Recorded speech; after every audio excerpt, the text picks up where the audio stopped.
Robin Roberts. Robin, thank you so much for being here today, and thank you for taking the time out to sit down with me today. I truly appreciate it. I'm happy to do this for you. Yeah. What are some of the steps you took after college to get to where you are today? Begging worked really well. Please give me a job. You'll know that very soon as well.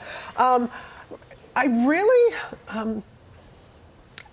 big dreams but focusing small. That's what I think really helped me, Leondra. I had big goals, big aspirations, but I was willing to do those small things that were going to ultimately lead me to my final goal. And I think more so than anything, the fact that I was so disciplined, I think that's something that I learned through playing sports, but it's just being patient and persistent and working on my craft.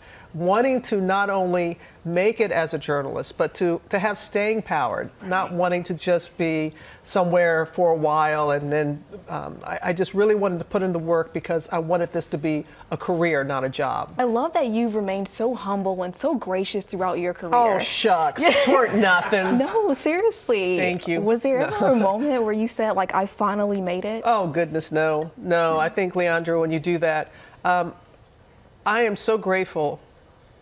My mother and father, may they rest in peace, and I blow a kiss to them every morning when I walk into the studio. My father was a Tuskegee Airman. My mother and father met at Howard University, the first in their families to go to college. They laid down a really strong foundation for their 4 children. I'm the baby. And they, even though my parents were very active, especially in the community and on a statewide and a national level, I could come into I'd get home from school and there would be the governor sitting in our living room, getting advice from my mom and dad or another local politician.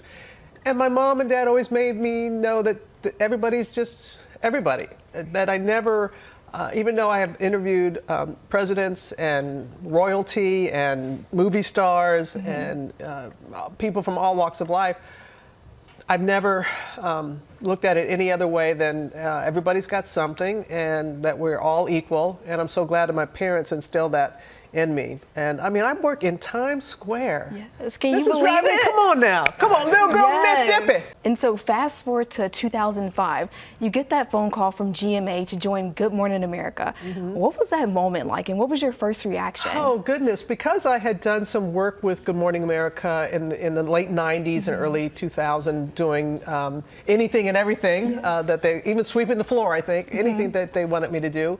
And then to become the news anchor in 2002, and then in 2005 to make the transition to being an anchor with Diane Sawyer and Charlie Gibson. And I have to admit, my knees were knocking underneath the desk a little bit, and I was kind of wondering, how has this happened? But then I realized, my goodness, just like all along the way, I was positioning myself for good things to happen. Proximity is power. You can wish, hope, and pray, but I put in the work.